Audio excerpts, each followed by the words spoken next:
Millions trust Navy Federal with their money, but very few understand the hidden engine driving its colossal financial machine.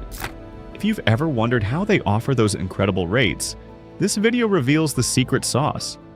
And it's not what you expect. In this video, we're pulling back the curtain on Navy Federal Credit Union, a financial behemoth that defies traditional banking logic.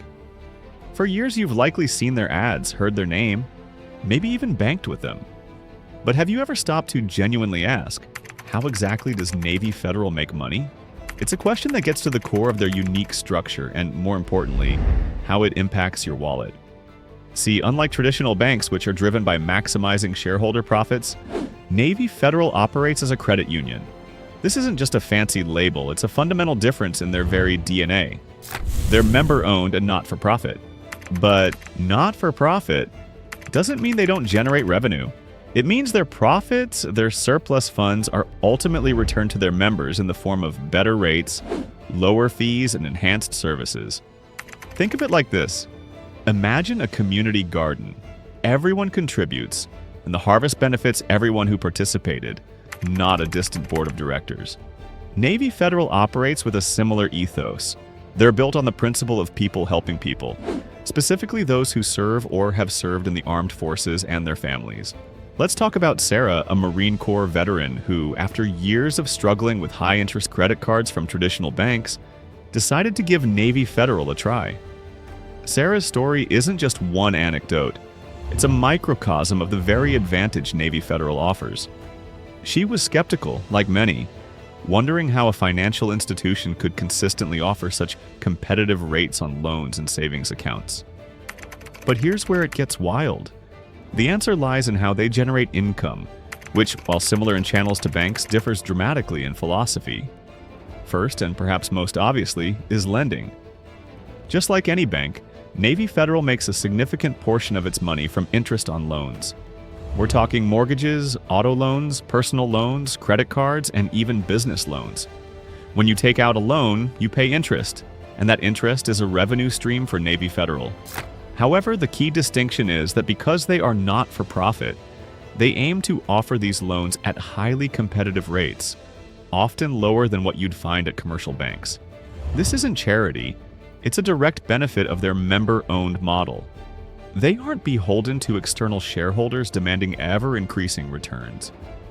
Their shareholders are you, their members. And this isn't some small-time operation.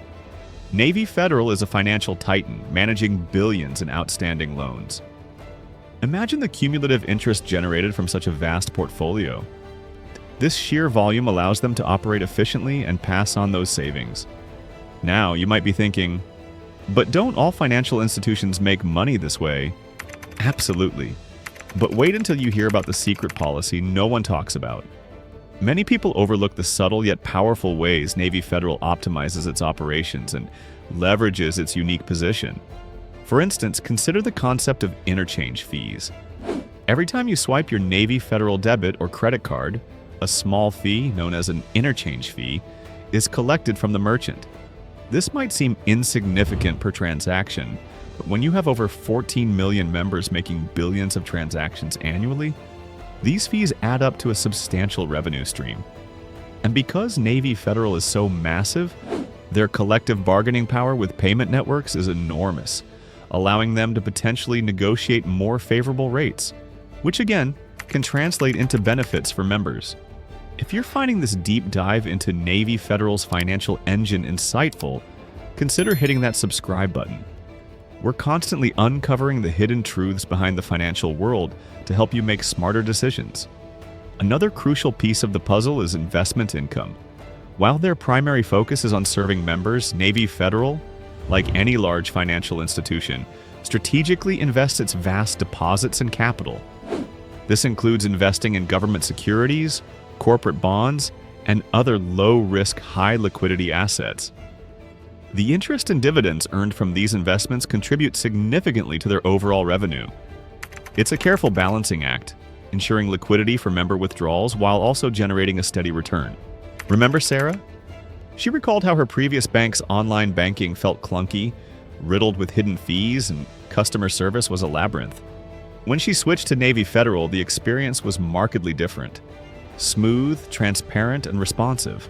This superior service isn't just good PR, it's a strategic investment that helps retain members and reduce customer acquisition costs in the long run. Satisfied members are loyal members, and loyal members mean stable deposits and consistent loan demand. But here's where it gets truly fascinating. There's a common misconception that credit unions don't participate in the more complex financial activities of traditional banks. This couldn't be further from the truth. One often overlooked area is mortgage servicing revenue.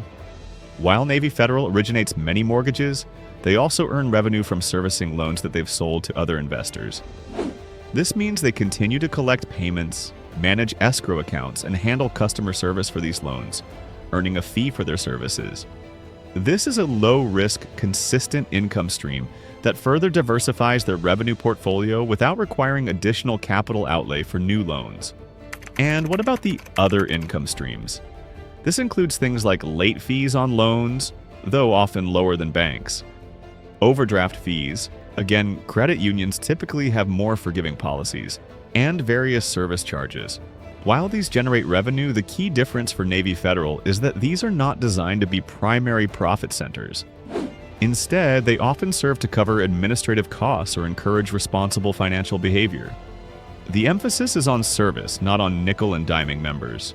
The real brilliance of Navy Federal's model isn't in any single revenue stream, but in their ability to operate with remarkable efficiency. They don't have the same pressure to pay out massive dividends to external shareholders. This allows them to reinvest a larger portion of their surplus back into the credit union itself, in technology upgrades, branch expansion, employee training, and critically, in better rates for you, the member. This creates a virtuous cycle. Better services attract more members mean larger deposits mean more capital to lend and invest, and increased efficiency means more surplus to return to members. Sarah's story continued. She not only secured a low-interest auto loan through Navy Federal, saving her hundreds of dollars annually, but she also started an emergency fund with one of their high-yield savings accounts. The transparency and ease of doing business transformed her financial outlook. She wasn't just a customer, she felt like a valued part of a community. So, while the mechanics of making money, lending, fees, investments are present, the motivation behind it all is profoundly different.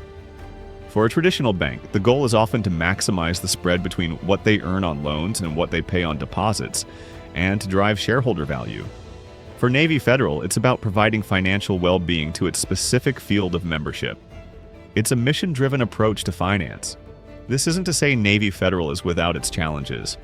Like any large institution, they face economic fluctuations, regulatory scrutiny, and the need to constantly innovate to stay competitive.